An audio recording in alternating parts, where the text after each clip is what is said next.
कर्जत बदलापूर राज्य मार्गावरील नेरळजवळील शेलू परिसरात मंगळवारी सायंकाळी एका कारला अपघात झालाय। समोर अचानक आलेल्या कुत्र्याला वाचवण्याच्या प्रयत्नात कार रस्त्याच्या कडेला असलेल्या खड्ड्यात जाऊन उलटली। सुदैवाने या अपघातात कोणतीही जीवितहानी झाली नाही। मिळालेल्या माहितीनुसार ठाणे जिल्ह्यातील भिवंडी तालुक्यातील जांभूळपाडा येथील पर्यटक अभिषेक पाटील हे आपल्या सहकाऱ्यांसह लोणावळ्यावरून परतत होते। दरम्यान मंगळवार 7 एप्रिल रोजी सायंकाळी 5:30च्या सुमारास शेलू परिसरात कारसमोर अचानक कुत्रा आल्याने चालकाने वाहन बाजूला घेण्याचा प्रयत्न केला, मात्र वाहनावरील ताबा सुटल्याने कार आधी सुरक्षा कठड्याला धडकली आणि नंतर खड्ड्यात जाऊन उलटली। या कारमध्ये 3 युवक आणि 1 महिला प्रवास करत होते।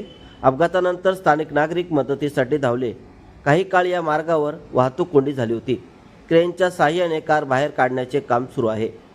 या कारमध्ये 3 युवक आणि 1 महिला प्रवास करत होते। अपघातानंतर स्थानिक नागरिक मदतीसाठी धावले। काही काळ या मार्गावर वाहतूक कोंडी झाली होती। क्रेनच्या साहाय्याने कार बाहेर काढण्याचे काम सुरू होते। दरम्यान कर्जत बदलापूर मार्गावरील रखडलेल्या रस्ते कामामुळे हा परिसर अपघात प्रवण बनला असल्याची चर्चा स्थानिकांमध्ये पुन्हा सुरू झाली।